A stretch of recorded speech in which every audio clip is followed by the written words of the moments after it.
अच्छा, 1918 में साईं बाबा ने महासमाधि ली थी, पर क्या आपको बताया कि 1918 से 2 साल पहले लगभग 1916 में बाबा ने इस बारे में बताया था कि वो 1918 में महासमाधि लेंगे। मतलब फ्यूचर प्रेडिक्ट किया था अपनी महासमाधि की डेट का।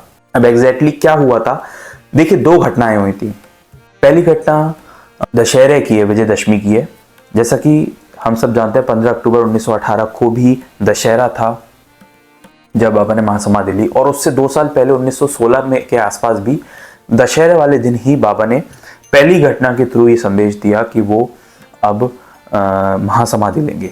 हुआ ये कि दशहरे का दिन था और दशहरे के दिन सब जो है वो दहन करने के बाद लौट रहे थे, बाबा भी लौट रहे थे। अचानक जो है वो बाबा बहुत क्रोधित हो गए, और इतने क्रोधित हो गए कि लोग समझ नहीं पा रहे थे कि बाबा अचानक से ऐसे क्रोधित क्यों हो चुके हैं। और क्रोधित होने के बाद बाबा ने अपना साफा उतार के धुनी माई में फेंक दिया, जिससे कि धुनी माई बहुत प्रज्वलित होने लगी, और इस तरीके से बाबा आसपास की चीज़ें भी फेंकने लगे। और सब लोग ये हैरान थे कि असल में आज विजयदशमी है, शुभ दिन है, और बाबा इतने क्रोधित क्यों हो गए। और बाबा सामने खड़े हो गए द्वारका माई में सबके, और उन्होंने कहा कि विजयदशमी का दिन है आज, और ये लो मैंने अपनी सीमा को लांघ दिया। ये सब देख के हैरान थे कि बाबा किस सीमा की बात कर रहे हैं और किसे लांघ दिया, और आज तो शुभ दिन है।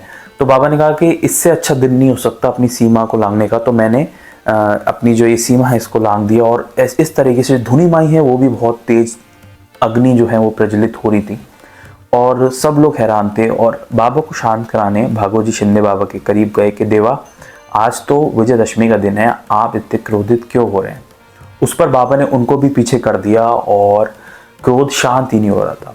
लगभग 1 घंटा बीत गया, और उसके बाद बाबा अपने आप शांत हुए और अपनी जगह पर विराजमान हो गए। अब ये घटना जो है ये एक संकेत था कि बाबा विजयदशमी के दिन ही अपना जो है अपना जीवन की जो ये फिजिकल बॉडी है इसकी लाइन क्रॉस करेंगे और महासमाधि लेंगे। ये बाबा ने संकेत दिया था, और ये इसका वर्णन साईं सचरित्र में भी किया गया है। और जो दूसरी घटना है जिसमें बाबा ने बताया था कि 1918 में वो समाधि लेंगे, वो तो डायरेक्टली बाबा ने ऐसा बताया था। हुआ ये था कि रामचंद्र पाटिल एक भक्त हैं बाबा के, वो बहुत बीमार थे, और ये 1916 की घटना है। और बीमारी के साथ साथ वो बिल्कुल ऐसे हो गए थे बेड पर कि जैसे अब वो इस शरीर को छोड़ देंगे। तो ऐसे होते होते वो एक दिन सुबह वो लेटे हुए थे, और उनको सपना आया कि बाबा उनके पास प्रकट हो गए, बाबा उनके पास खड़े हैं। तो उन्होंने बाबा से विनती की कि बाबा, मुझे तो मालूम है कि अब मैं शरीर में नहीं रहूँगा, तो आप मुझे बताइए कि मेरे प्राण कब निकलेंगे, क्योंकि ये कष्ट बहुत ज़्यादा है और मैं बहुत बीमार हूँ। उस पर बाबा ने उनसे कहा कि फिक्र मत करो, जो ये समस्या है तुम्हारी इसको हटा दिया गया है, और जो ये आपदा आई थी तुम पर उसको ख़त्म कर दिया गया है, तुम तो एकदम ठीक हो जाओगे, लेकिन मुझे बहुत चिंता है तात्या की। हाँ, और बाबा ने कहा कि आज से 2 साल के बाद जो तात्या पाटिल हैं, जो बाबा के एक और भक्त थे, वो इस शरीर को छोड़ देंगे। ये कहकर बाबा वहाँ से गायब हो गए, और जब उनकी नींद खुली तो वो ये सुनकर बहुत हैरान थे, और उन्होंने सोचा कि बाबा ने कहा है कि 2 साल बाद, और तात्या की उम्र भी कम है, तो तात्या पाटिल जो हैं वो शरीर छोड़ देंगे। ये बात वो किसी से शेयर भी नहीं कर सकते, क्योंकि बाबा ने उनसे कहा था। अब उन्होंने कैसे तैसे बाला शिंपी से ये बात जो है, जो कि बाबा के एक और भक्त थे, उनसे शेयर कर दी। अब ये दोनों व्यक्ति 2 साल पूरी चिंता में रहे कि 1918 में तात्या ये पृथ्वी को छोड़ देंगे। अब आया 28 सितंबर 1918।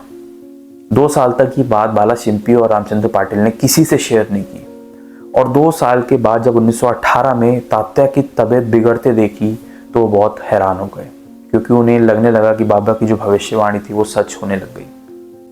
अच्छा, 1918 28 सितंबर को बाबा को भी बुखार आया, और 28 सितंबर 1918 को बाबा का जो फीवर है वो भी बढ़ता गया।